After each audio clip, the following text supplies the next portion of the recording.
My kid's agent has requested a self-tape. What do? How do I make a self-tape? It's really pretty easy, and we'll walk you right through everything.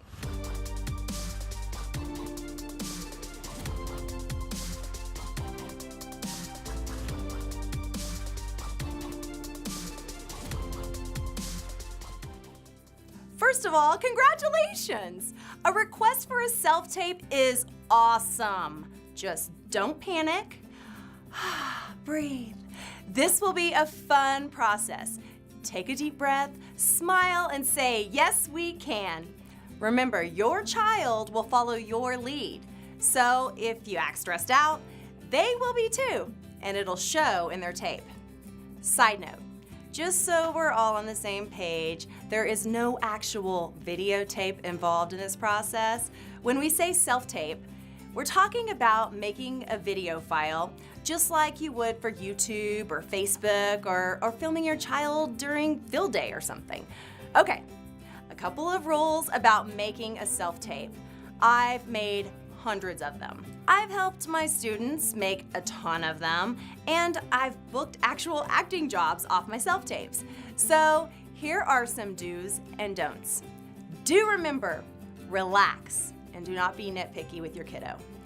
The things that make your child marketable are all the quirks and idiosyncrasies that might drive you crazy, but are perfect for a character on television. No one in this world is like your child, so give them the freedom to be themselves on camera. If they have a lisp, perfect. If they have braces, perfect. If they have pimples, no worries, that's perfect too. Do help your child prepare and make sure they're fully memorized and comfortable with the scene. Do read the directions from your agent. They will tell you exactly how to frame it, upload it, and maybe even provide some valuable insight on how to read it.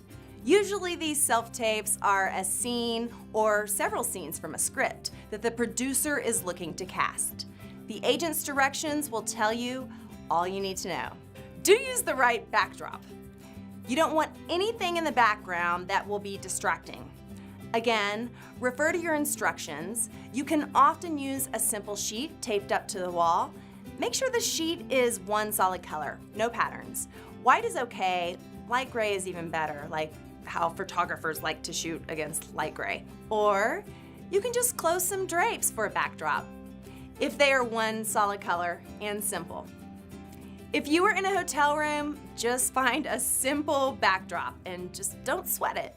If it's not perfect, it'll be all right. Do use good lighting. This can be as simple as 2 lamps on a stand. The lamp should be a little higher than the face of your child, and make sure that the lamps are not in the shot. Don't film outside, as the sun can cause unflattering shadows. Some nice light provided by a window might be perfect. Bottom line, just make sure your child is well lit. Do remember that audio is an important consideration. Don't film in a noisy place or outdoors. There may be traffic noises or other sounds that will interfere with the dialogue. Also, for the reader, that's you, who will be reading the other lines off camera, do speak softly. Better yet, don't stand right next to the camera, or your voice may be louder than your child's voice, as they will be standing, 8 feet away from the camera. Nothing annoys casting directors more than a really loud reader. Don't film in a bathroom or any places that have an echo either. Do make sure there are no barking dogs, beeping alarms, or noises from the radio or television. It is distracting for the actor, and it will drive casting crazy. So, now that you are in a quiet, well-lit place with a solid background, have your child stand so that you can frame them perfectly. Do make sure your child is the only thing that you can see on camera. You will be the reader off camera, meaning just slightly to the left or the right of the camera. Your child will make eye contact with you as the reader. They don't look into the camera unless it's specified in certain projects, Or when they're giving their slate, they might look right into the camera. An actor's connection to their reader is everything in these tapes. Do frame the camera exactly according to your agent's directions. If they want a full body shot, frame it that way. However, if nothing is stated, they almost always want to see the actor from the chest up, like a news anchor on television. Even if the top of the head is just slightly cut off, that's okay. Being the parent of an actor, you must remember that it's all about the eyes. This is why the up-close framing is the standard. I like to film my slate after I've recorded the scenes.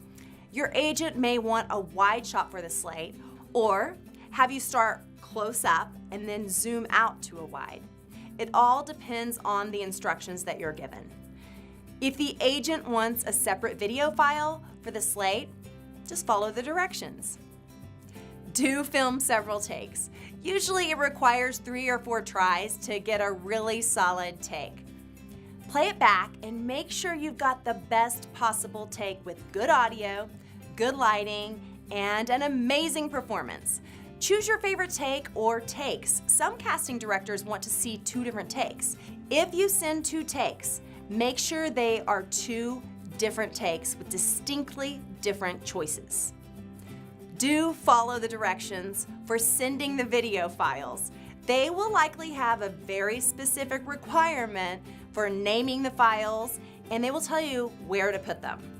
One last thing, don't ever post your self-tapes on social media or YouTube or Facebook or anywhere where they can be seen publicly.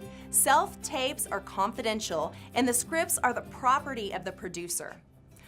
Only post and share in a format that is specified in your instructions. What do you think? What are your experiences filming self-tapes of your kids?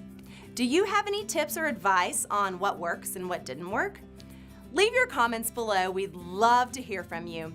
While you're at it, please click that subscribe button and the thumbs up. If you want to find out more about how Talk to the Camera after school programs can help your kids, contact us at talktothecamera.com. I'm Audrey Walters, and I will see you on the next episode.